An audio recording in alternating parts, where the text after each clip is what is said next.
বলেন কি মশাই, চারির বিপদ? কিশোরী বেশ উদ্বিগ্ন কণ্ঠেই প্রশ্নটা করল।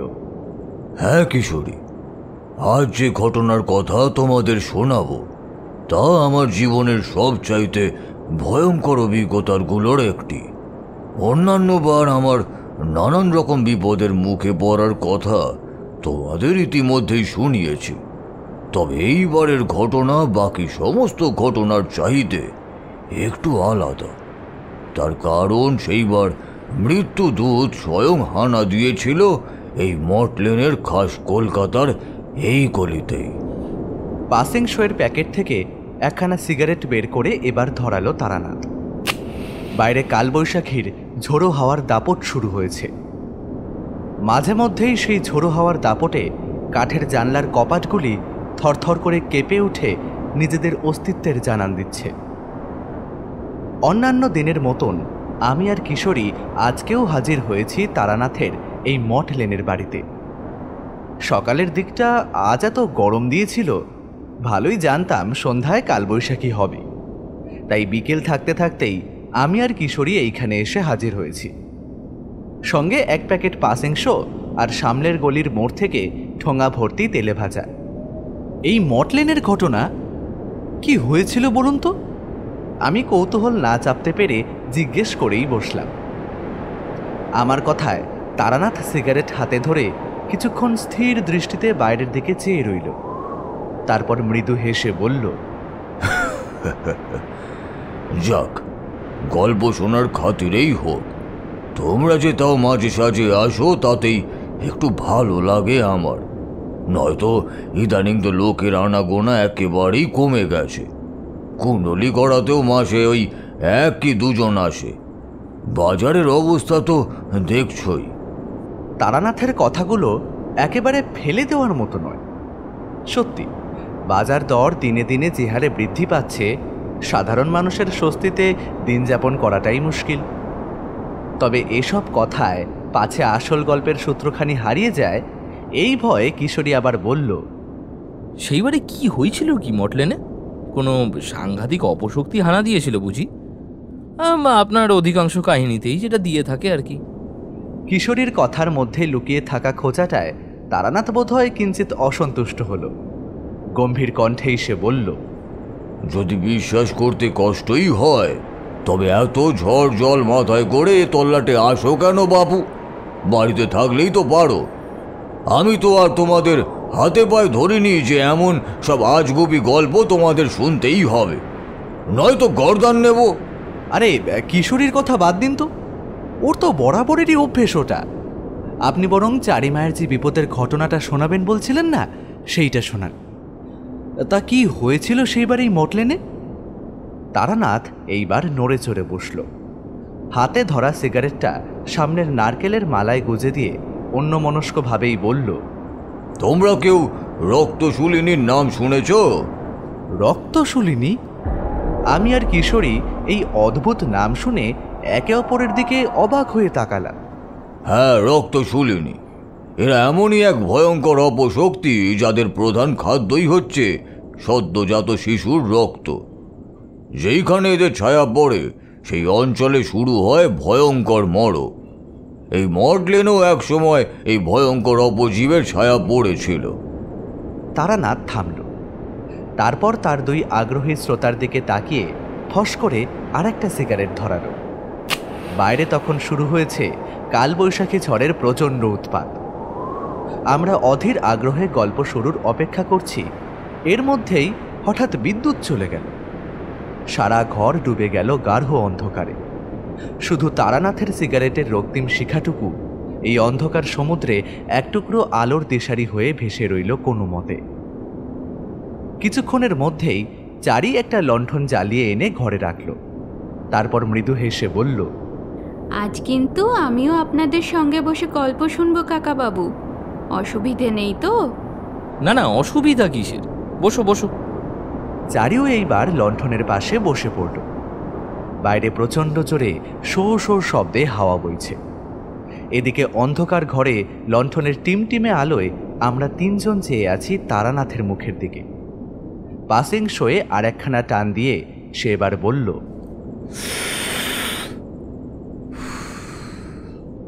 শোনো তাহলে সেই ভয়ঙ্কর কাহিনী। সেইবার কাল ভৈরবের আদেশ পেয়ে আমি পিরালডাঙ্গা গ্রামে গিয়েছিলাম। সেখানে এক ভয়ঙ্কর অপশক্তি হাকিনীর মুখোমুখি আমাকে হতে হয়েছিল। সেই ঘটনার কথা তো আগের দিনই তোমাদেরকে শুনিয়েছি।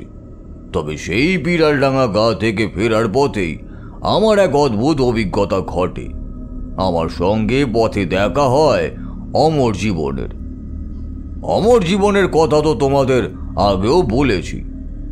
জীবনে বিভিন্ন বয়সে তার সঙ্গে বেশ কয়েকবার দেখা হয়েছে, তবে প্রতিবারই তাকে একই বয়সে একই রকম দেখতে লেগেছে এবং যতবারই সে এসেছে কোনো না কোনো ভয়ঙ্কর বিপদের আগাম বার্তা নিয়েই এসেছে।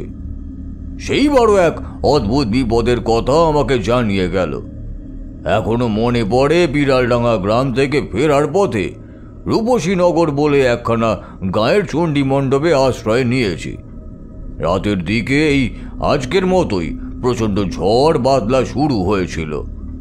এমন ধারায় মেঘ ডাকছে যে মনে হচ্ছে এই আকাশখানা বুঝি আমার মাথার উপর ভেঙে পড়ল।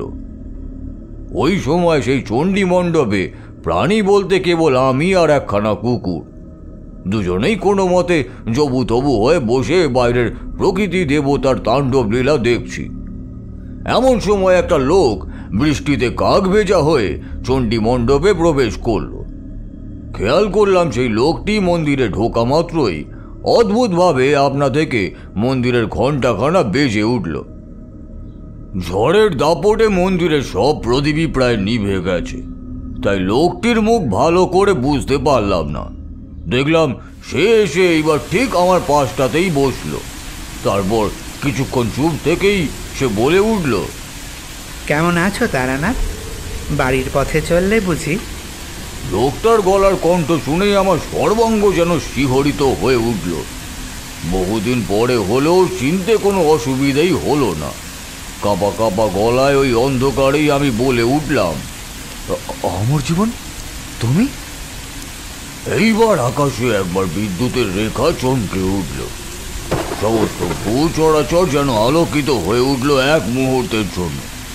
তাতেই স্পষ্ট দেখলাম আমার সামনে বসে অমর জীবন। সেই একই বেশ, একই চেহারা, মুখে ওই একই রকম হাসি। অমর জীবন এইবার ভারী অদ্ভুত একটা কথা আমায় বলল।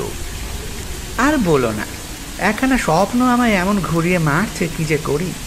পাগলের মতন আজ এই গ্রাম থেকে কাল ওই গ্রামে ছুটে বেড়াচ্ছি, অথচ একটা ভালো কোনো জায়গা পাচ্ছি না যেখানে শুয়ে স্বপ্নটা আবার দেখব। আমি এমন অদ্ভুত কথা শুনে কিছুক্ষণ চুপ করে বসে রইলাম। তারপর জিজ্ঞেস করলাম, কি স্বপ্ন অমর জীবন? আর বলো না বাপু, হঠাৎ স্বপ্নে দেখছি আমার পায়ের নিচে কয়েকখানা দাঁত গজিয়েছে। সে কি যন্ত্রণা কিভাবে বোঝাই। কেবল মনে হচ্ছে পায়ের পাতায় গজানো ওই দাঁতগুলি বুঝি আমাকেই কামড়াচ্ছে ভেতর থেকে। পায়ে সে কি অসহ্য যন্ত্রণা। পায়ের পাতায় দাঁত গজিয়েছে? সে কি কথা অমর জীবন? ওই অন্ধকার ঝড় বাদলার রাতে অমর জীবনের সেই অদ্ভুত স্বপ্নের কথা শুনেও যেন গা কেমন ছিড়ছিড় করে উঠল। শুধু তাই নয় তারানাথ, এর পরে যা দেখছি সে আরো অদ্ভুত। দেখছি রাতের আকাশে হঠাৎ বিশাল কি একটা পাখি যেন আমার মাথার উপর শকুনের মতন উড়ছে, আর আকাশ থেকে এক নাগাড়ে বৃষ্টি হচ্ছে। যে সে বৃষ্টি নয় তারানাথ, রক্ত বৃষ্টি। এইসব কি বলছো অমর জীবন? রক্ত বৃষ্টি? আরে বাপু, স্বপ্নটা এখনো শেষই হয়নি। এরপর কি দেখলাম জানো? কি দেখলে? দেখলাম দুটো সরু সরু কালো কালো হাত এসে একটা বাচ্চার গলা টিপে ধরেছে।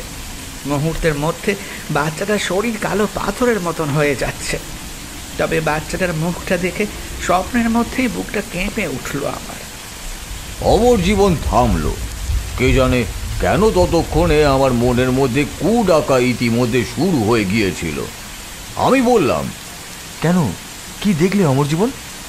তোমার খুকির মুখ দেখলাম তারানাথ, চারি, তোমার সন্তান। এইবার আমার বুকের ভেতরটা যেন ভয় শুকিয়ে গেল। এক বাবার কাছে তার সন্তানের চাইতে বড় আর কি আছে হে?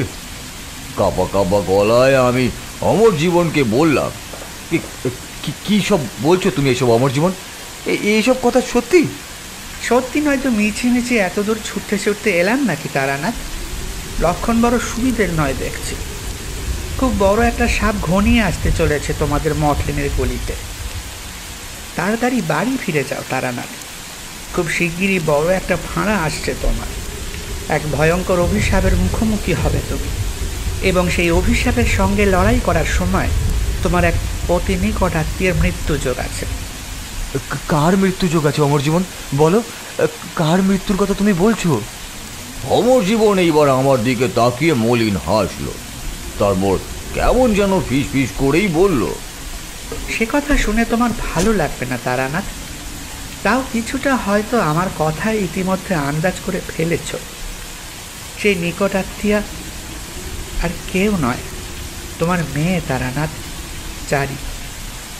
খুব শিগগিরই চারির মৃত্যুযোগ আছে তারানাথ, আর সেই মৃত্যুযোগের কারণ আর কেউ নয়, স্বয়ং তুমি। এত অবধি বলে অমর জীবন নিজের থেকেই চুপ করে গেল। আমি যে তাকে আর কোনো প্রশ্ন করব সেই ক্ষমতা আর রইল না। ঠিক বজ্রাহত মানুষের মতো আমি স্থিরভাবে বসে রইলাম চণ্ডী মণ্ডপের চাতালে। অমর জীবনই ফের বলল, তবে স্বপ্নখানা পুরো হয়নি, বুঝেছ? আর কিছু একটা দেখার বাকি আছে, সেই জন্যই একটা ভালো জায়গা খুঁজছি। সে কথা থাক, স্বপ্নটা পুরো দেখলে আবার তোমায় বলবো না হয়। তবে তুমি আর বিলম্ব করো না, শীঘ্রই কলকাতায় ফিরে যাও, বুঝলে? অমর জীবন ঝড় বাদলা মাথায় করে যেমন আচমকা এসেছিল, কথা শেষ করে তেমন আচমকাই আবার বৃষ্টি মাথায় করে অন্ধকারে মিলিয়ে গেল। শুধু আমায় এক এমন বার্তা দিয়ে গেল যার জন্য আমি মোটেই প্রস্তুত ছিলাম না। এর ঠিক দিন দুয়েকের মধ্যেই আমি ছুটতে ছুটতে এসে পৌঁছালাম কলকাতায়, এই মটলেনের বাড়িতে। তারানাথ থামল। বাইরের কালবৈশাখীর শো শো হওয়ার দাপট আরও যেন বেড়েছে আগের থেকে। ঘরের ভেতর লণ্ঠনের আলোর শিখা তারানাথের গল্প শুনেই বুঝি মধ্যে মধ্যে কেঁপে উঠছে। চারি এইবার বলল, তারপর কি হলো বাবা? সত্যিই আমার কোনো বিপদ হয়েছিল? আমার মনে নেই তো, আমি তখন কত ছোট। ইতিমধ্যে আরেকটি সিগারেট ধরিয়ে তারানাথ তাতে মজ করে টান দিচ্ছে। চারির প্রশ্নের উত্তরে সে বলল,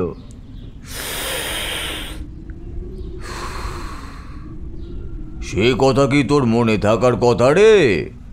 তখন তোর বয়স কতই বা, 7 বা 8 মাসের হবে। সেই ভয়ঙ্কর বিপদের কথা কেবল আমি জানি আর জানে তোর মা।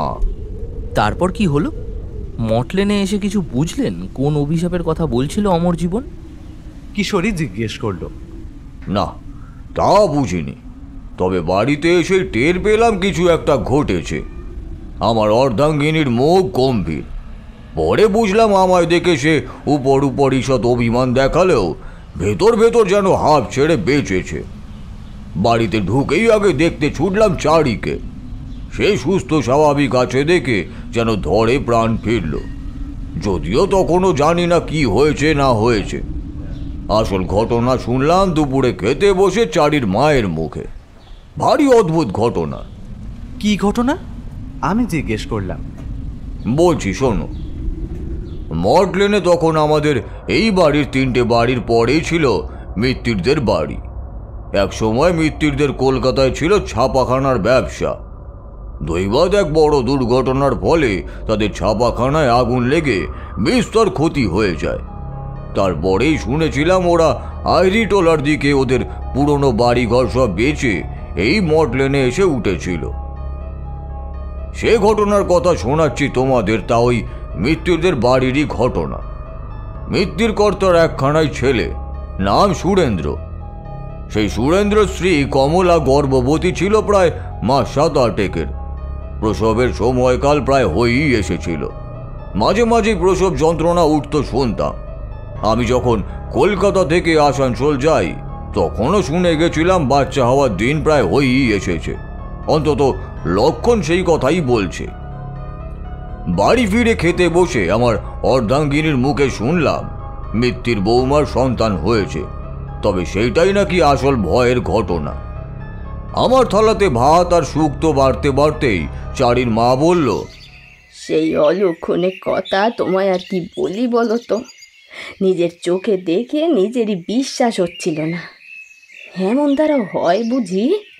আরে বাবা, কি হয়েছে সেটা তো বলবে। আরে ওই যে মিত্তিরদের বাড়ির বৌমা কমলা গো, যে পোয়াতি ছিল, গেল সপ্তাহে শনিবার তো তার বাচ্চা হয়েছে।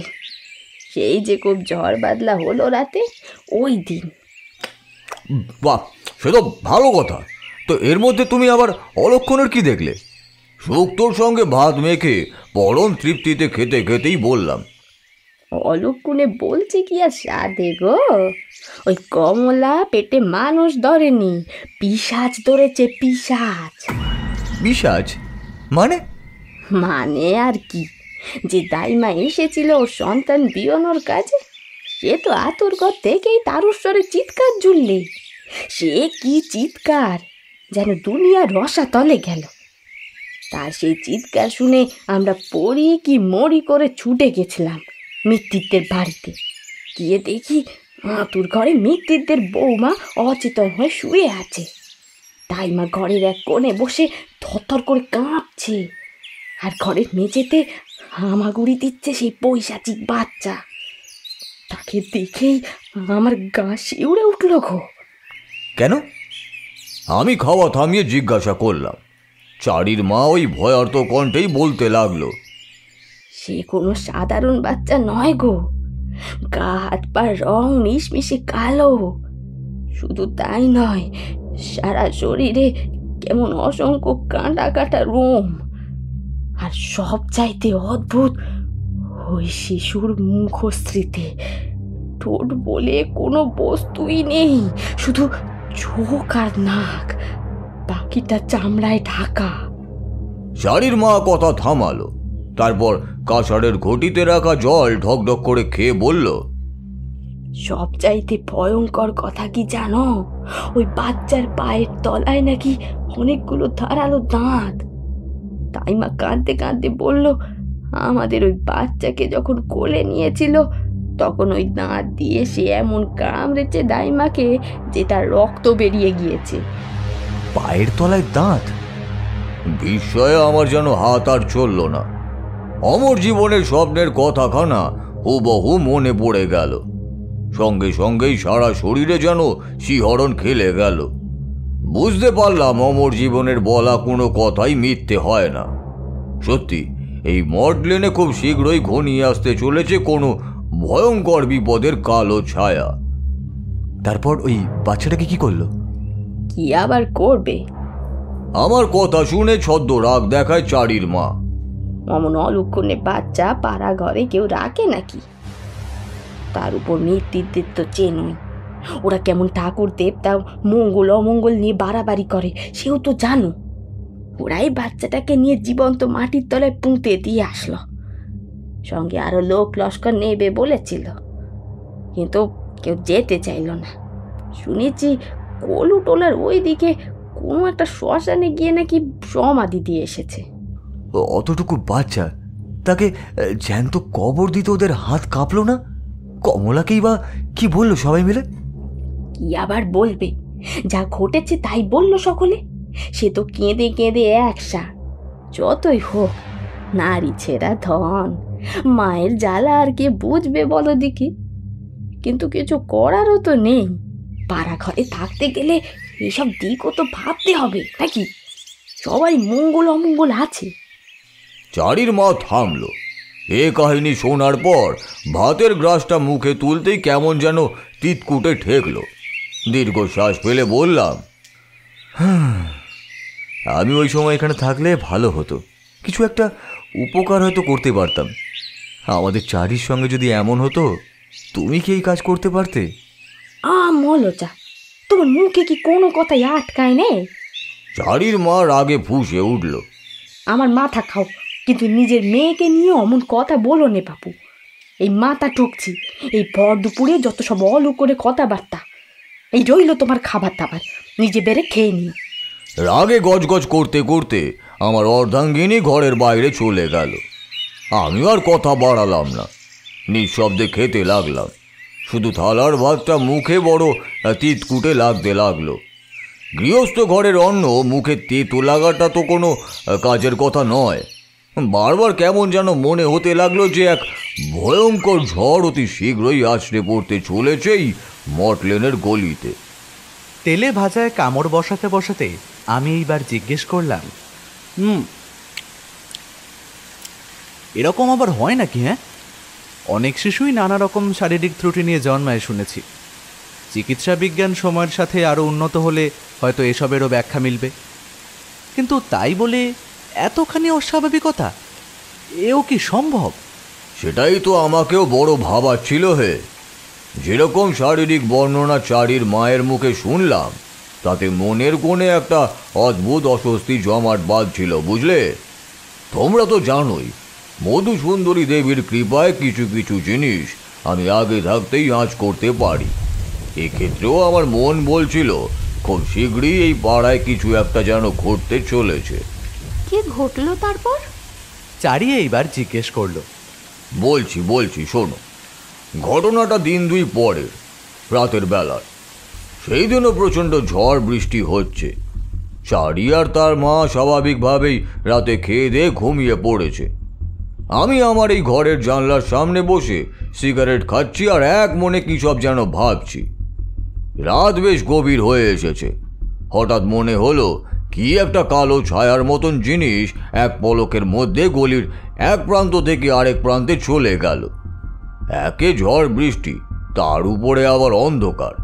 ভাবলাম হয়তো চোখের ভুল, কিন্তু কিছুক্ষণ পরেই ভুল ভাঙল। পাড়ার কুকুরগুলো তার স্বরে চিৎকার জুড়েছে এই ঝড় বৃষ্টির মধ্যেও। ঠিক চিৎকার নয়, বুঝলে, যাকে বলে বিকট কান্না। ওই রাতে কুকুরের ওই রকম কান্না শুনে বুকের ভেতরটা কেমন যেন খচখচ করে উঠল। যতই হোক, শাকুন শাস্ত্রের কিছু কিছু বিদ্যে তো জানি আমি, ফলে এসব লক্ষণ দেখলেই মনে ভয় ধরে। শাকুন শাস্ত্র? সেইটা আবার কি জিনিস? গরম বেগুনিতে কামড় দিতে দিতে কিশোরী জিজ্ঞেস করলো। ও তোমরা ঠিক বুঝবে না। তন্ত্রের একখানা গোপন বিদ্যার শাস্ত্র। আশেপাশের পশু পক্ষীর আচরণ দেখে কি ঘটতে চলেছে তার আন্দাজ পাওয়া যায় এই গুপ্ত বিদ্যার দ্বারা। তবে কিনা এই বিদ্যা যেমন গুহ্য তেমনই ভয়ঙ্কর। গুরু ভালো না হলে এ বিদ্যা রপ্ত করার উপায় নাই। বলেন কি মশাই? আশেপাশের পশু পাখি কি করছে সেইটা দেখে ভবিষ্যৎ বলে দেবেন? কিভাবে বলবেন শুনি? কিশোরী পরম তৃপ্তিতে বেগুনি খেতে খেতে প্রশ্নখানা করে বসল। তারানাথ যে এসব প্রশ্নে কিঞ্চিত বিরক্ত হয় তা কিশোরীর বিলক্ষণ জানা, তবুও সে সুযোগ পেলে এইসব খোঁচা মারতে একদমই ছাড়ে না। তারানাথ অবশ্য আজকে বিশেষ বিরক্ত হলো না। সিগারেটের ধোঁয়া ছাড়তে ছাড়তে বলল, তোমরা কি ভাবো বলো তো? মানুষের থেকে বুদ্ধিমান জীব এই দুনিয়ায় নেই। হ্যাঁ, মানুষ তার বুদ্ধির বলে কয়েকখানা যন্ত্র খাড়া করেছে বটে, তা দিয়ে বিস্তর চমকে দেওয়ার মতন কাণ্ড কারখানাও করেছে মানলাম। তার মানে তো এই নয় এই দুনিয়ায় মানুষের চাইতে জোরদার ইন্দ্রিয় আর কারুর নেই। তারানাথ কথা থামিয়ে জানলার দিকে কিছুক্ষণ উদাস দৃষ্টিতে চেয়ে রইল। তারপর একখানা দীর্ঘশ্বাস ফেলে বলল, আমাদের চারপাশের বহু জন্তুই ইন্দ্রিয় ক্ষমতায় আমাদের চাইতে বহু গুণে শক্তিশালী। শুধু তাই নয়, আসন্ন ভবিষ্যৎ সম্পর্কেও তাদের জ্ঞান ও বুদ্ধি অনেক ক্ষেত্রেই আমাদের মাত দেওয়ার মতো। ভূমিকম্পের খবর সবার আগে পিঁপড়ে পায়, জানো নিশ্চয়ই। এ কথার উত্তরে কিশোরীর আর বলার মতো কিছুই রইল না। গল্পের গতি পাছে অন্যদিকে ঘুরে যায়, তাই আমি জিজ্ঞেস করলাম, তারপর কি হলো তারানাথ? ওই রাতে কিছু ঘটলো? ঘটলো ওই রাতেই, তবে খবর পেলাম পরের দিন সকালে। সেই রাতে তো আর বেশ কিছুক্ষণ জাগার পরে ঘরে গিয়ে শুয়ে পড়ি। ঘুম ভাঙলো চারির মায়ের চিৎকারের শব্দে। ওগো, ওটো ওটো ওটো, কি হয়েছে শোনো আগে। কি অলক্ষণে কাণ্ড এই পাড়ায় শুরু হলো গো, কি যে হবে এবার। ঘুম চোখেই আমি ধড়মড় করে বিছানায় উঠে বসলাম। ঘুম জড়ানো কণ্ঠেই বললাম, কেন, কি হলো আবার? কি হয়েছে? ওই যে পাড়ার শেষে চক্করতি বাড়ি, ওই যে যারা প্রতি বছর নারায়ণ পুজোয় সিন্নি দেয় গো, ওই চক্করতিদের বাড়ির বাচ্চা মেয়েটা কাল রাতে মারা গিয়েছে। এইবার ঘুমের চটকাটা নিমেষেই কেটে গেল আমার। বিছানার থেকে তড়ি ঘড়ি উঠে দাঁড়িয়ে বললাম, মারা গেছে? বলো কি? ওর তো বোধহয় বয়স এই 3 কি 4 হবে। তাহলে আর বলছি কি তোমায়, গেল বছর 3 পেরিয়ে 4-এ পা দিল। আহা গো, কি ফুটফুটে ছিল মেয়েটা, গেলেই ছুটে এসে জড়িয়ে ধরতো। সেই মেয়ের কিনা ওই অবস্থা, সারা শরীর কানা এক রাতে কেমন যেন কালো হয়ে গেছে গো, ঠিক যেন ভয়ঙ্কর কোনো অসুখ করেছে। আর পায়ের তলায় পায়ের তলায়? থামলে কেন গিন্নি, বলো পায়ের তলায় কি? পায়ের তলায় দাঁত গজিয়েছে গো, অনেকগুলো ধারালো দাঁত। ও বাবা গো, ও দৃশ্য দেখেই আমার গায়ে কেমন কাঁটা দিচ্ছিল। এ পাড়ায় কি আবার শুরু হলো বলো দেখি। আমি আর দেরি করলাম না, গায়ে পাঞ্জাবি খানা কোনো মতে জড়িয়ে বেরিয়ে পড়লাম। চক্কতিদের বাড়ির সামনেটা ভিড় হয়ে আছে, কৌতূহলী লোকজন সব দেহ দেখবার জন্য ছুটে এসেছে। আমাকে দেখে তাদের মধ্যে কয়েকজন পথ ছেড়ে দিলে আমি ভেতরে ঢুকলাম। ঘরের ভেতর কন্যার মা মেয়ের সব দেহকে আগলে ধরে মূর্তির মতো বসে রয়েছেন। দেখে বোঝা যায় কাঁদতে কাঁদতে সে পাথর হয়ে গিয়েছে। সামনে এগিয়ে মেয়েটিকে দেখতেই একটা অদ্ভুত চোরা আতঙ্ক বুকের মধ্যে মাথা চাড়া দিয়ে উঠল। আমি কি ঠিক দেখছি? মেয়েটির সারা শরীর এমন অদ্ভুতভাবে কালো হয়ে গিয়েছে যে দেখলে ভয়ে গা শিউড়ে ওঠে।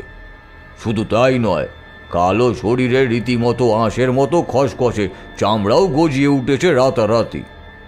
মেয়েটির পায়ের তলার দিকটায় তাকাতেই আবারও চমকে উঠলাম। চারির মায়ের বলা একটা কথাও মিথ্যে নয়, সত্যি মেয়েটির পায়ের নিচে গজিয়ে উঠেছে ধারালো দাঁত। এসব কি হচ্ছে বলুন তো ঠাকুর মশাই?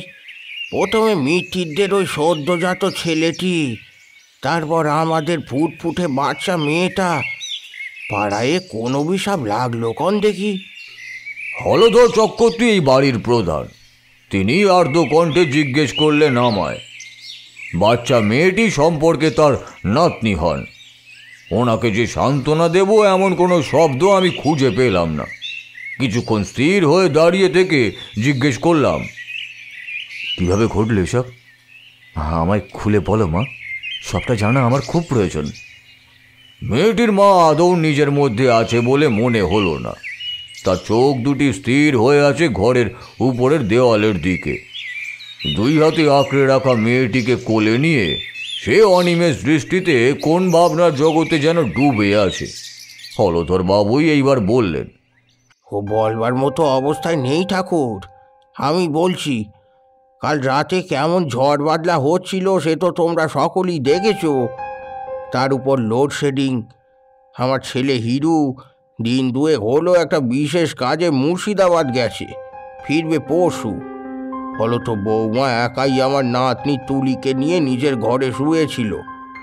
আমরা একসময় গাঁগঞ্জ থেকে এসেছি, তাড়াতাড়ি শুয়ে পড়া আমাদের অভ্যেস, তাই কালকেও তাড়াতাড়ি আমরা সব শুয়ে পড়েছিলাম। কিন্তু রাতের দিকে উপরের ছাদের মধ্যে কেমন যেন শব্দ হয়, ঠিক যেন কোনো ভারী জন্তু ধপ ধপ শব্দ করে ছাদে ঘুরে বেড়াচ্ছে। সবাই ততক্ষণে ঘুমিয়ে কাদা। আমি তাই ছাদে উঠে যাই কিছু আছে কিনা দেখতে। ছাদের দরজা খুলে লণ্ঠন জেলে এদিক ওদিক ভালোভাবে দেখেও নি, কিন্তু কিছু চোখে পড়ে না। তারপর এসে আবার শুয়ে পড়ি। রাত তখন খুবই গভীর। হঠাৎ বৌমার ঘর থেকে প্রচণ্ড চিৎকার ভেসে আসে। আমি আর আমার গিন্নি তো ধড়মড় করে উঠে বসি বিছানায়। ছুটতে ছুটতে বৌমার ঘরে পৌঁছে দেখি মেঝেতে বৌমা পড়ে আছে। তার সারা শরীর ফিট লাগা রুগীর মতন থরথর করে কাঁপছে, আর বিছনার উপর পড়ে আসে আমার নাতনি। কি বলবো ঠাকুর মশাই, ওর শরীরটা দেখেই বুকের ভেতরটা কেমন যেন ঠান্ডা হয়ে গেছিল। সারা শরীর কেমন জানি কালো হয়ে যাচ্ছিল ওর। কাছে এসে ওকে ছুঁতেই সর্বাঙ্গ কেঁপে উঠল আমার। শরীর বরফের মতন ঠান্ডা, নিঃশ্বাস নেই। বুঝলাম প্রাণটা বেশ কিছুক্ষণ আগেই শরীর ছেড়ে বেরিয়ে গেছে গো ঠাকুর মশাই। শরীর ছেড়ে বেরিয়ে গেছে। হলধর বাবু থামলেন। শুধু আমি নই, আমার সঙ্গে সেখানে দাঁড়ানো প্রত্যেকেই মন দিয়ে হলধর বাবুর সব কথা শুনছিল। এইবার তাদের মধ্যে চাপা ফিসফিস শুরু হলো। কেউ বলছে পিশাচের কাজ, কেউ আবার বলছে অভিশাপ, কারুর আবার বক্তব্য বিষক্রিয়া। আমি এইবার একটা দীর্ঘশ্বাস ফেলে জিজ্ঞেস করলাম, আচ্ছা হলধর বাবু, আপনি যখন ছাদে গেছিলেন অস্বাভাবিক কিছু দেখেছিলেন? একটু মনে করে দেখুন তো। হলধর বাবু কিছুক্ষণ যেন স্থির মনে করার চেষ্টা করলো গত রাতের ঘটনা। বড়ক্ষণই চমকে উঠেই বলল, কি বলবো গো ঠাকুর মশাই, ছাদে যখন গেছিলাম কাল রাতে একটা ভারী অদ্ভুত জিনিস চোখে পড়েছিল।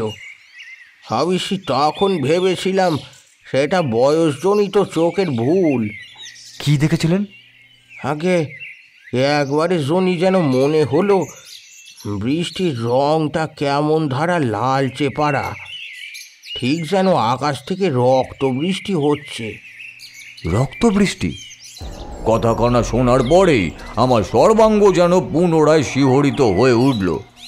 আমারও মনে পড়ে গেল অমর জীবনের সেই ভয়ঙ্কর স্বপ্নের কথা। আর তার সঙ্গে সঙ্গেই মনের ভেতর ঘনিয়ে উঠল একটা অচেনা আশঙ্কা। আমি তৎক্ষণাৎ নিজের বাড়ির দিকে পা বাড়ালাম। ঘর থেকে বেরোতে যাব, হঠাৎ মেয়েটির মা পেছন থেকে চিৎকার করে উঠল, না না না না, আসবি নে, আমার মেয়ের কাছে একদম আসবি নে, চলে যা, চলে যা, দূরে যা এখান থেকে, যা রাক্ষসী যা। পিছনে ফিরে চেয়ে দেখলাম ওর চোখ এখনো স্থির হয়ে আছে ঘরের উপরের দেওয়ালের দিকে। আপনার পুত্রবধূর সন্তান প্রসবের আগে কোনো অস্বাভাবিক ঘটনা ঘটেছিল কি? আমার প্রশ্নে মিত্তির বাড়ির কর্তা শুভময় মিত্র ভুরু কুচকে কি যেন ভাবলেন, তারপর হতাশ কণ্ঠেই বললেন, না ঠাকুর মশাই, তেমন কিছু হয়েছে বলে তো আমি শুনিনি। কিভাবে যে বৌমার পেটে অমন বাচ্চা এলো। এই এলাকায় শুভময় মিত্র লোকটির কিঞ্চিত বদনাম আছে বিভিন্ন কারণবশত। অনেকে বলে একসময় প্রভূত সম্পত্তির মালিক হওয়ায় লোকটির চাপা গুমর আছে। মানুষকে মানুষ বলে ঠিক গণ্য করেন না। অনেকের কথা অনুযায়ী লোকটির নানান বদ লোকের সঙ্গে এককালে নাকি যোগ সাজসও ছিল। সে যাই হোক, বাকিদের সঙ্গে যেরকম আচরণই করুক না কেন, আমার সঙ্গে ভদ্রলোক বেশ সমঝেই কথা বলেন, বলা চলে কিঞ্চিত মান্যগণ্যও করেন। শিশুটিকে কি করলেন? আমি ফের প্রশ্ন করলাম, ওই কলুটোলার দিকে একটা শ্মশানে।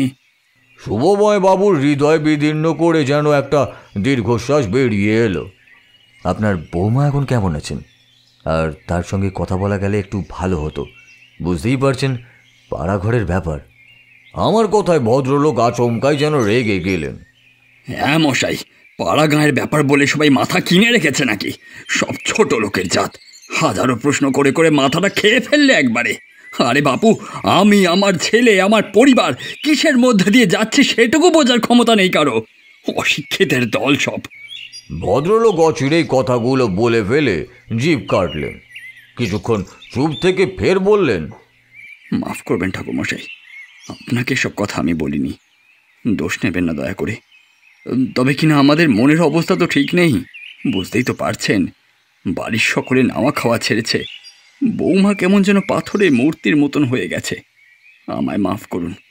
তার সঙ্গে আপনাকে কথা বলার ব্যবস্থা করে দিতে আমি আপাতত অপারগ ঠাকুরমশাই। আমিও একটা দীর্ঘশ্বাস ফেললাম।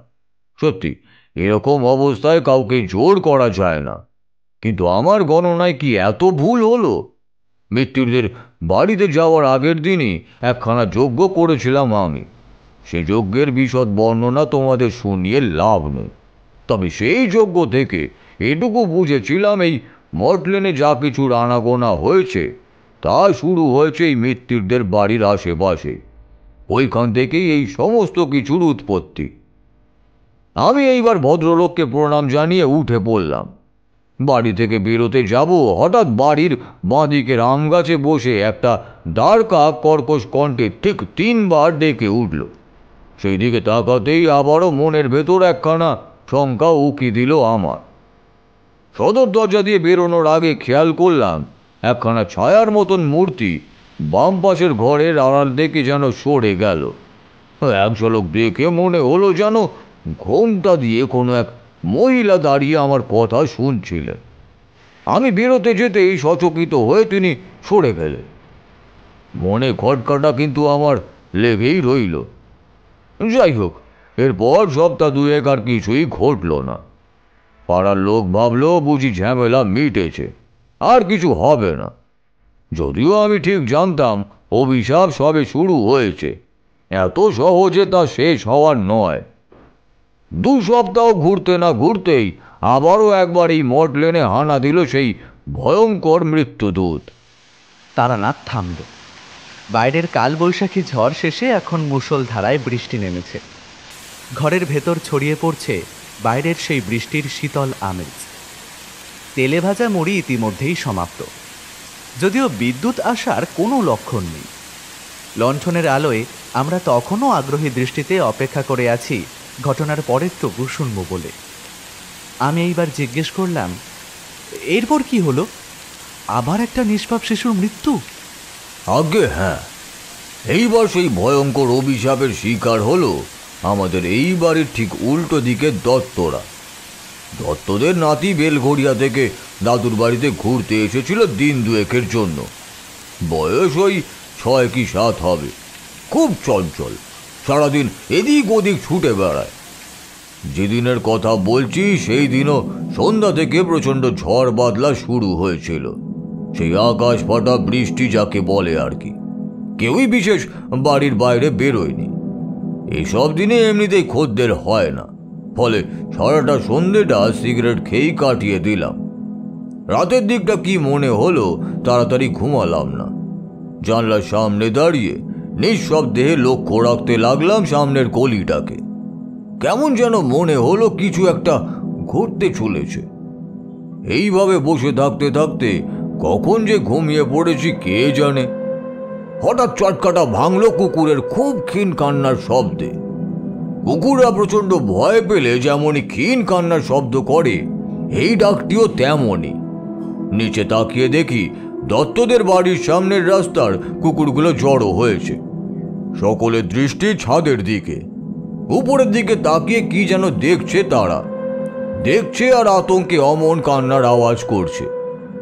প্রথমটা বুঝতে পারলাম না যে কি দেখছে কুকুরগুলো, কিন্তু কিছুক্ষণ পরেই হঠাৎ যেন চোখে পড়ল ওটা। অন্ধকার আকাশের বুকে কি একটা বড় পাখির মতো জীব শকুনের মতো ঘুরে বেড়াচ্ছে ঠিক দত্তদের বাড়ির উপরটায়।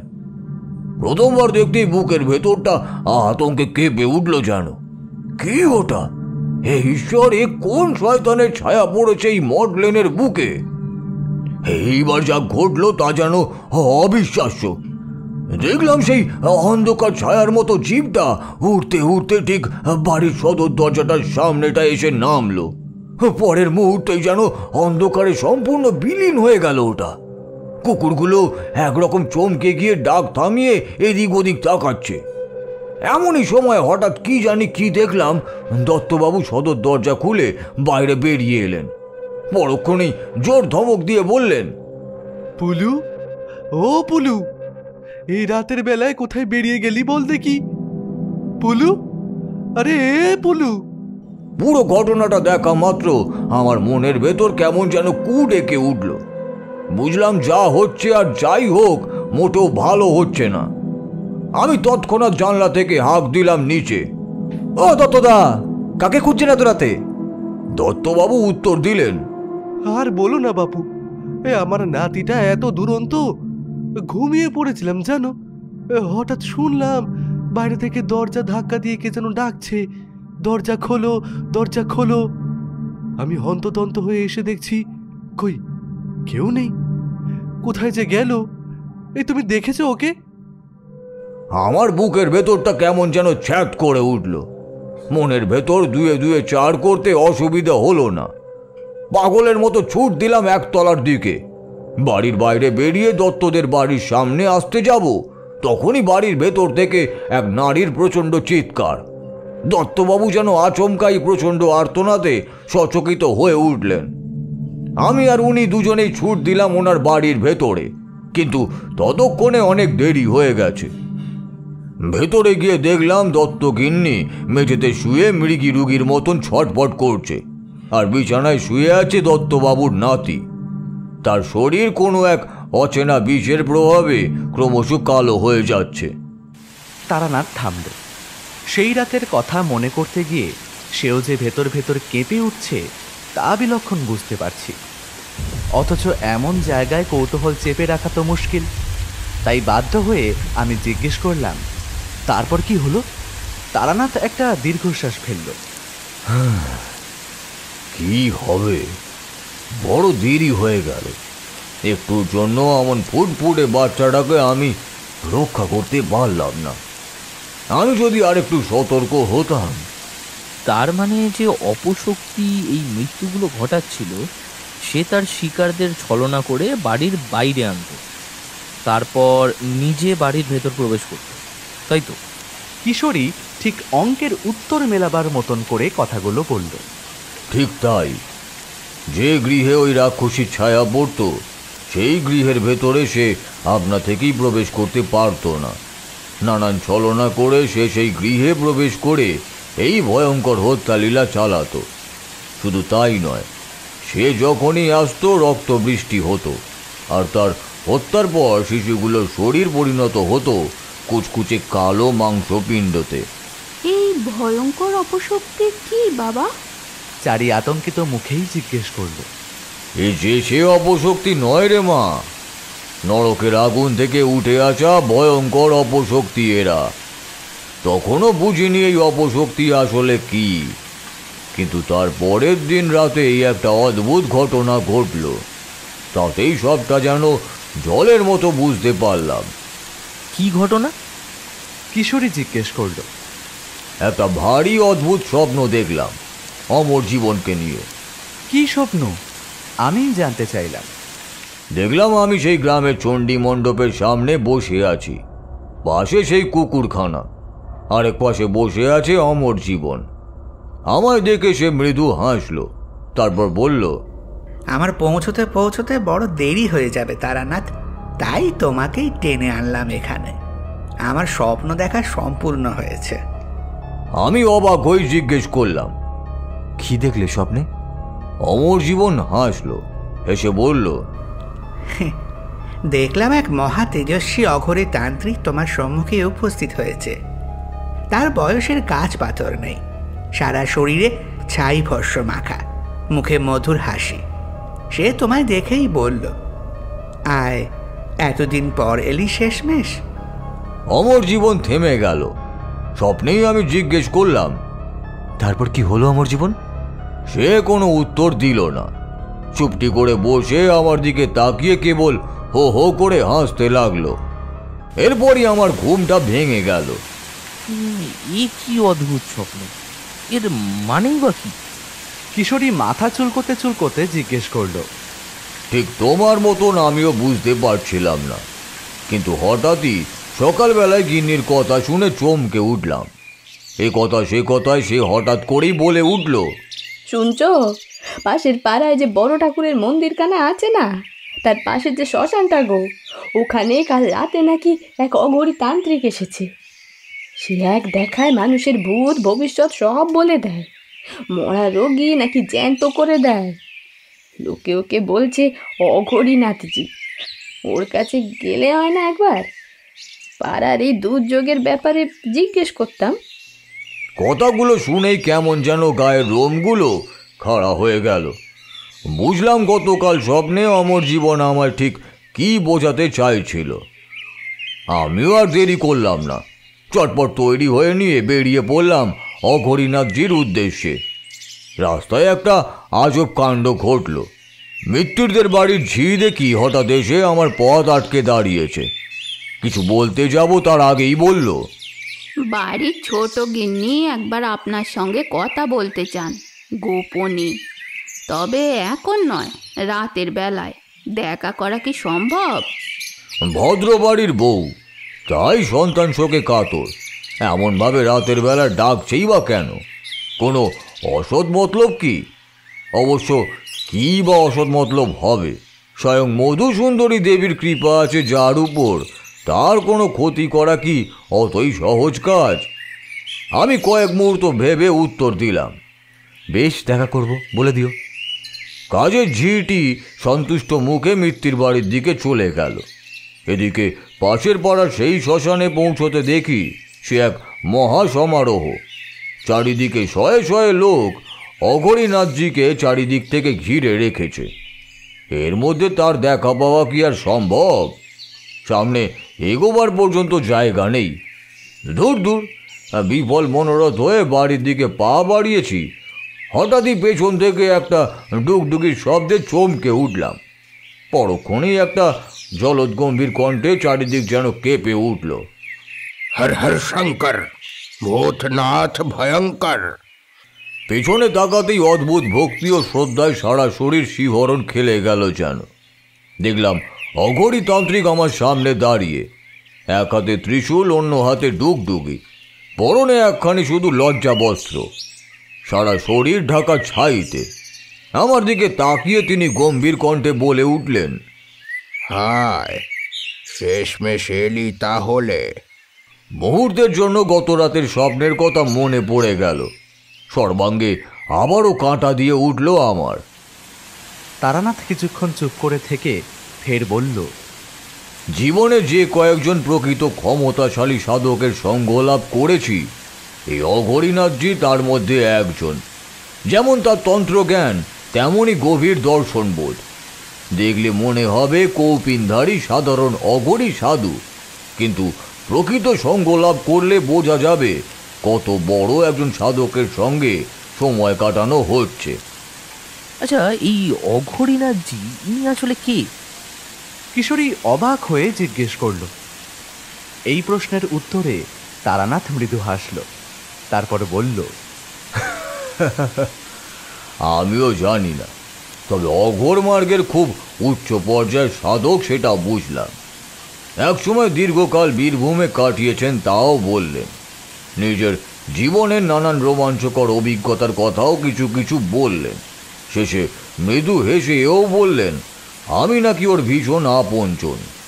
আর পাড়ার ঘটনাটা, ওইটা নিয়ে কি বললেন?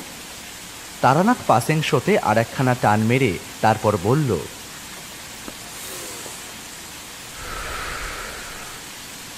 ওইটাই তো আসল কথা। ওই অঘরীনাথজি আমার সব কথা শুনে আমায় বললেন আদতে কোন অপশক্তি আমাদের পাড়ায় ঢুকেছে। কোন অপশক্তি বাবা? চারি কৌতূহলী কণ্ঠে জিজ্ঞেস করে। রক্ত শুলিনি। কথাটা বলেই নিজের ভেতর ভেতর আতঙ্কে যেন কেঁপে উঠল তারানাথ। হাতে ধরা সিগারেটে টান দিতে দিতেই সে বলল, এই রক্ত শুলিনি কিন্তু কোনো সাধারণ অপশক্তি নয়। অঘর বিদ্যার অত্যন্ত গুহ্য মার্গের এক ভয়ঙ্কর প্রেত শক্তি। এরা কোনোখানে এমনি এমনি আসে না, এদের আহ্বান করে আনতে হয়। এদের প্রধান খাদ্যই হচ্ছে শিশুর রক্ত। যেইখানে এরা যায় সেইখানে মড়ক লাগিয়ে দেয়। যে শিশুর শরীরে রক্ত শুলিনির বিষ প্রবেশ করে তার শরীর হয়ে যায় কালো কুচকুচে, পায়ের তলায় গজিয়ে ওঠে ধারালো ক্ষুধার্ত দাঁত। সবই এই ভয়ঙ্কর পৈশাচিক অপশক্তির কারণে। তার মানে বলছেন এই মটলেনেরই একজন এই ভয়ঙ্কর অপশক্তিকে এখানে ডেকে এনেছিল? কিন্তু কেন? কিশোরী অবাক হয়ে জিজ্ঞেস করল। সেইটা তখনও জানতাম না, তবে ফেরার আগে অঘরীনাথজি আমায় একটা আংটি দিয়েছিলেন। বলেছিলেন ওইটা আমার মেয়ের হাতে পরিয়ে রাখতে, তবেই ওর বিপদ মুক্তি ঘটবে। আর এইসবের প্রতিকার কিভাবে করতে হয় তাও বলে গিয়েছিলেন। কিভাবে? আমি জিজ্ঞেস করলাম। এই রক্তশুলিনীকে আহ্বান করা হয় মূলত কোনো সন্তান সম্ভবা নারীর রক্ত দিয়ে। একমাত্র সেই নারীর দ্বারাই এর বিনাশ সম্ভব। অর্থাৎ শুলিনীকে আহ্বান করতে কোনো সন্তান সম্ভবা নারীকে ব্যবহার করা হয়েছিল? তার মানে তো... হ্যাঁ, তোমাদের মনে যে খটকা লাগছে সেটা আমার মনেও লেগেছিল। পুরোটা পরিষ্কার হলো সেই দিন রাতে যখন মিত্তির বাড়ির গৃহবধূ কমলা আমার সঙ্গে দেখা করতে এলো, তাও প্রায় মধ্যরাতে। মাঝরাতে? কিন্তু কেন? কারণ সে আমায় এমন কিছু বলতে চাইতো যা দিনের আলোয় লোকচক্ষুর সামনে বলা সম্ভব নয়। এই ভয়ঙ্কর মৃত্যুলীলার আসল সূত্রই কমলাই। সেই রাতে জানতে পারলাম ওর রক্ত দিয়েই আহ্বান করা হয়েছিল এই ভয়ঙ্কর অপশক্তি রক্ত শুলিনীকে। আমাদের অবস্থা অনেকদিন ধরেই ভালো যাচ্ছিল না ঠাকুরমশাই। আগের ব্যবসা আচমকা ডুবে যাওয়ায় বাজারে অনেক ধার দেনা তো এমনিতেই হয়েছিল। তার উপরে আমার স্বামী আর শ্বশুরমশাই মিলে নতুন ব্যবসা শুরু করলেন, সেইখানেও লাভের মুখ দেখতে পারলেন না। বিস্তর ক্ষতি হলো। আমার ঘরে বসে কাঁদতে কাঁদতেই কমলা এই কথাগুলো বলছিল। আমার স্ত্রী তার পাশে বসে মাথায় হাত বুলিয়ে দিচ্ছিল স্নেহ ভরে। কি বলবো ঠাকুরমশাই, আমার শ্বশুর আর স্বামী দুজনেই এক রকম। কানাকড়ি উপায় থাকুক আর না থাকুক, ঠাট বহর সব কিছু তাদের লাগবেই। বিলাসিতা ছাড়া তাদের জীবন ধারণ সক্ষম নয়। সেজন্যই তো এই ভয়ঙ্কর খেলায় তারা মেতে উঠলেন। কমলা থামল। তার নিরীহ মুখখানা ফুটে উঠেছে ক্রোধের বলি রেখায়। দুই ব্যবসাতেই ক্ষতির মুখোমুখি হয়ে আমার শ্বশুরমশাই যেন পাগল হয়ে গেলেন, সেই সঙ্গে আমার স্বামীও। যদিও আমি তখনও বুঝিনি কি ভয়ঙ্কর কাণ্ড তারা ঘটাতে চলেছেন। আমার শ্বশুরমশাইয়ের সঙ্গে নানান মানুষের যোগ সাজেশ আছে, একথা সকলেই প্রায় জানে। তেমন সূত্রেই কোনো এক তান্ত্রিকের সঙ্গে ওনার পরিচয় হয়। সেই ওনাকে আশ্বাস দিয়েছিল যে একখানা ভয়ঙ্কর যজ্ঞ করলেই নাকি ওনার এই সমস্ত দুরবস্থা কেটে যাবে, উনি আবার ভালোর মুখ দেখবেন। সেই জন্য তিনি এই সর্বনাশের পথে নামলেন? আগে হ্যাঁ ঠাকুর মশাই, আমি তখন গর্ভবতী। আমায় শুধু বলেছিল আমার শরীরে রক্ত দিতে হবে, কোনো ক্ষতি হবে না কারুর, আমার শরীরে রক্ত দিলেই হবে শুধু। কিন্তু তখনও আমি জানি না ওই শয়তান রাক্ষসী আমার রক্ত নিয়ে আমার সন্তানকেই প্রথমে খাবে। কমলা এবার কিছুক্ষণ চুপ করে থেকে নিজে থেকেই ফের বলল, আমার শ্বশুর মশাই আগে থেকে সব জানতো ঠাকুর মশাই। আমার সন্তান যে অমন ধারা হবে সব ওনার জানা ছিল, শুধু আমিই জানতাম না। আমার ওই সন্তান নিয়ে উনি মোটেই বলি দেননি। উনি ওই শিশুটিকে নিয়ে গিয়ে কোনো একটা উপাচার করে বলি দিয়েছিলেন, আর তাতেই এই ভয়ঙ্কর অপশক্তি এই পাড়ায় জেগে উঠেছে ঠাকুর মশাই। এসব ওনারই পাপের ফল।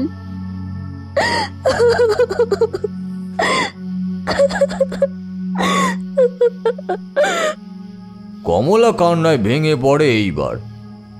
জানি মা, সবটাই জানি আমি। প্রথমটা মনে সন্দেহ থাকলেও এখন আর নেই। যে ভয়ঙ্কর অপশক্তিকে তোমার শ্বশুরমশাই জাগিয়ে তুলেছেন তার নাম রক্ত শুলিনী।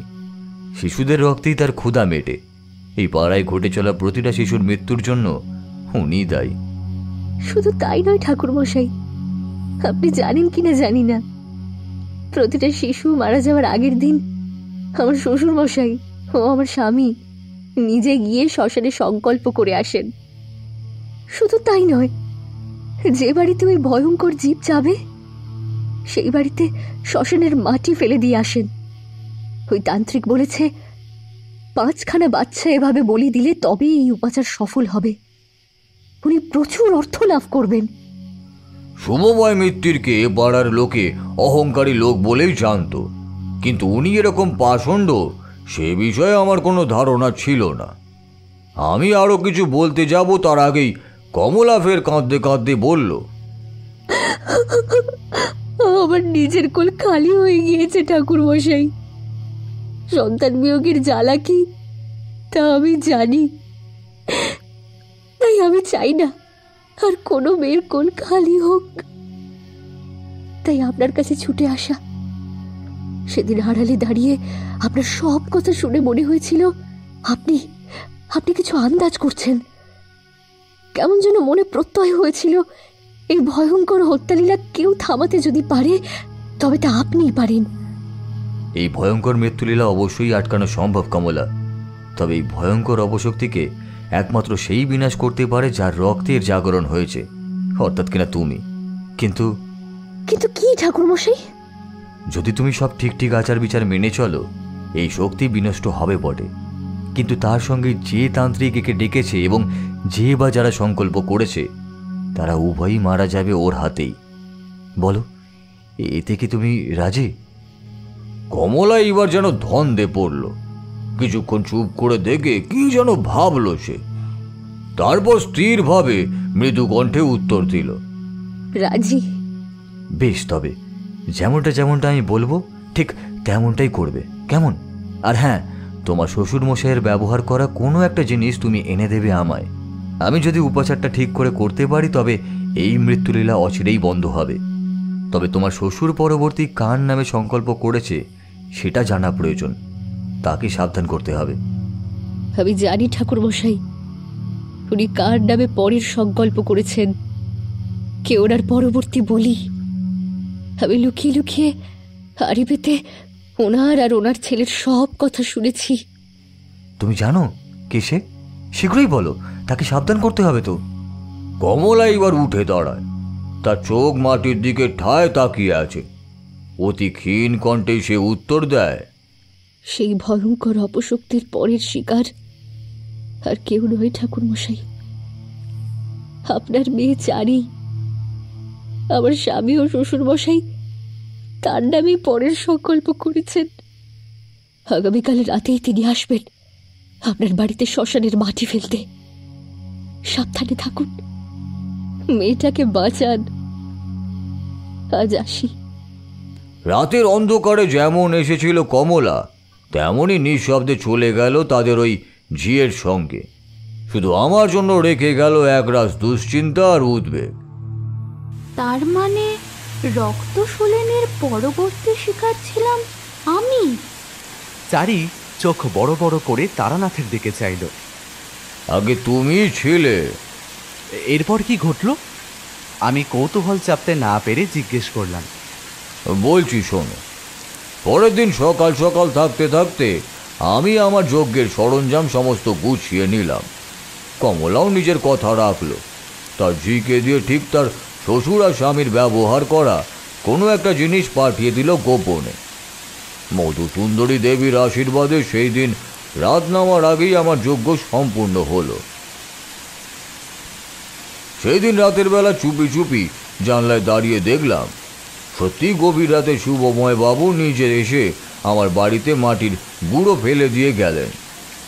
আমি মনে মনে শুধু হাসলাম, মনে মনে বললাম, পিপিলিকার পাকা গজায় মরিবার তরে।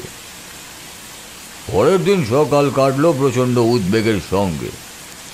মনের ভিতর সর্বক্ষণ একটা দূর ভাব। বারে বারে ঘরে এসে চারিমাকে দেখে চাই।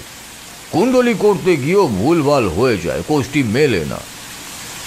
সন্ধ্যা নামার আগে ফের শুরু হলো কাল বৈশাখী, সঙ্গে প্রচণ্ড ঝড় ও বৃষ্টি। গিন্নিকে বলে রাখলাম নিশ্চিন্তে থাকতে, কিচ্ছু হবে না, শুধু যাই হয়ে যা ঘরের দরজা যেন না খোলে। দেখতে দেখতে রাত নেমে এলো। রাত বেড়ে ক্রমশ মধ্যরাত। বাইরে প্রচণ্ড বজ্রবিদ্যুৎ সহ মুষলধারে বৃষ্টিপাত হয়েই চলেছে তখনও। গিন্নি চারিকে কোলে নিয়ে বসে ঘুমে ঢুলছে। যত সময় যাচ্ছে আমারও চোখ বন্ধ আসে প্রায়। কেমন যেন একটা মিষ্টি মিষ্টি গন্ধ ছড়িয়ে পড়ছে চারিদিকে। এর মধ্যে কখন যে চোখ লেগে গেছে খেয়ালই করিনি। আচমকা চটকাটা ভাঙল গিন্নির চিৎকারে। চোখ খুলে ধর্মর করে উঠে বসতেই দেখি গিন্নি পাগলের মতো ছুটতে ছুটতে একতলা সদর দরজার দিকে ছুটছে, চিৎকার করে বলছে, হ্যাঁ গো, আসছি। কত বেলা হয়ে গেল, এমন ঘুমাচ্ছি। আসছি গো, আসছি, দরজা খুলছি। মুহূর্তের মধ্যে সারা শরীর ভয়ে ঠান্ডা হয়ে গেল আমার। বুঝলাম রক্তশুলিনীর ভয়ঙ্কর ব্রহ্মের খেলা শুরু হয়ে গিয়েছে। দাঁড়াও গিন্নি, দরজা খুলো না, আমি এখানে। আমার বলতে অনেক দেরি হয়ে গেল। তার আগে গিন্নি গিয়ে সদর দরজা খুলে দিয়েছে এবং সেই দরজা দিয়েই বাড়ির ভেতর ঢুকে পড়েছে একটা শীতল হাওয়ার দাপট। মুহূর্তের মধ্যেই মনে হলো একটা অদৃশ্য হাওয়ার মতন কোনো শক্তি আমাকে ঠেলে দিয়ে ঘরের ভেতর ঢুকে পড়ল। পরক্ষণেই বুঝলাম আমার দেহ বন্ধন মন্ত্র বিফলে গেল। সারা শরীর কিভাবে যেন পাথরের মতন ভারী হয়ে উঠতে লাগলো। আমি ধপ করে মাটিতে পড়ে গেলাম। গিন্নি এইবার ছুটতে ছুটতে এসে ঘরে ঢোকার আগেই যেন ছিটকে পড়ল ঘরের বাইরে, যেন কোনো অদৃশ্য শক্তি তাকে ধাক্কা মেরে ফেলে দিল ঘরের বাইরে। আমি খেয়াল করলাম আস্তে আস্তে আমার গিন্নির শরীরেও কাঁপুনি হতে শুরু করেছে। হয়তো আমার দীক্ষা নেওয়া আছে বলেই ও আমার কোনো ক্ষতি করতে পারেনি সহজে। এইবার চারির কান্নায় যেন সম্বিত ফিরে পেলাম, কিন্তু সামনে তাকাতেই যা দেখলাম তার জন্য প্রস্তুত ছিলাম না। দেখলাম চারির বিছানার সামনে সেই মুহূর্তে দাঁড়িয়ে আছে ভয়ঙ্কর বৈশাচিক মূর্তি। তার সারা শরীর অঙ্গারের মতো কালো, চোখ দুটি গাঢ় রক্তাভ, সারা শরীরে মাছের আঁশের মতন চামড়া। এই সেই ভয়ঙ্করী, এই সেই রক্তশুলিনী। সেই ভয়ঙ্কর অপশক্তি এইবার তার শীর্ণকায় হাত দুটি বাড়িয়ে দিল চারির দিকে। সেই অপশক্তির বিভৎস মুখে ফুটে উঠেছে কুটিল হাসি। কিন্তু কিন্তু আমার চারিমাকে স্পর্শ করা মাত্রই একটা কাণ্ড ঘটল। এক মুহূর্তের জন্য ঘরের ভিতর প্রচন্ড জোরে একটা শব্দ হলো। বড় মুহূর্তেই সাদা আলো জ্যোৎস্নায় ভেসে গেল সেই ঘর। আমার মুখে হাসি উঠল নিমেষেই। অবাক দৃষ্টিতে দেখলাম অগরীনাথজির দেওয়া সেই আংটি থেকে নির্গত সেই আলোক রশ্মির তীব্রতার সমস্ত অন্ধকার দূরে চলে যাচ্ছে আমার চারি থেকে। বাইরে ঝড় চলছে আর ভিতরে এক শুভ শক্তির বলয় এক সামান্য শিশুকে রক্ষা করছে নিশ্চিত মৃত্যুর হাত থেকে। আমি মাথায় হাত ঠেকিয়ে মনে মনে শুধু বললাম, হর হর শঙ্কর, ভূতনাথ ভয়ঙ্কর। এতদূর বলে তারানাথ এইবার থেমে গেল। বাইরে ঝড় বাদলা কমে এসেছে, এখন শুধু শীতল মৃদুমন্দ হাওয়া বইছে।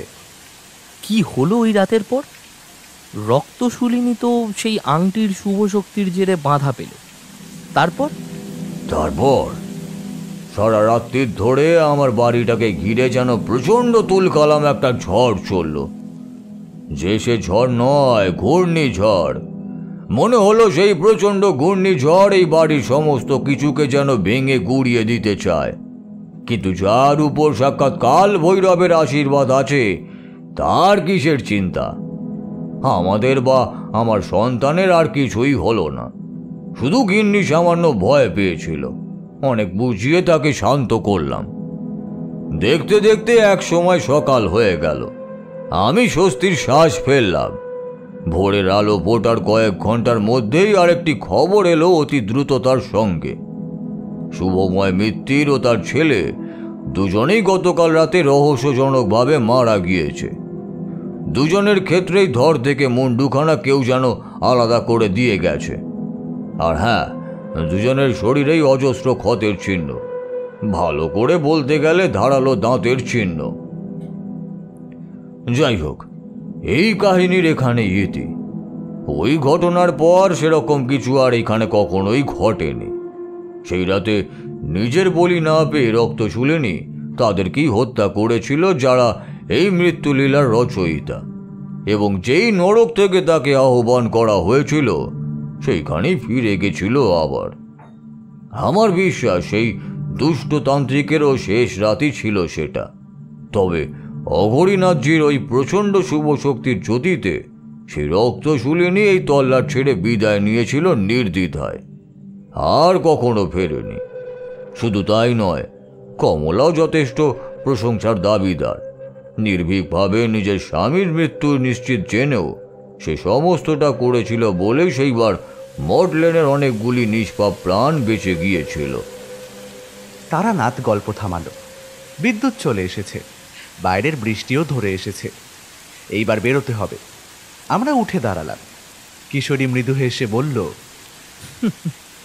এই অঘরীনাথজিকে কিন্তু ভীষণ মনে ধরেছে।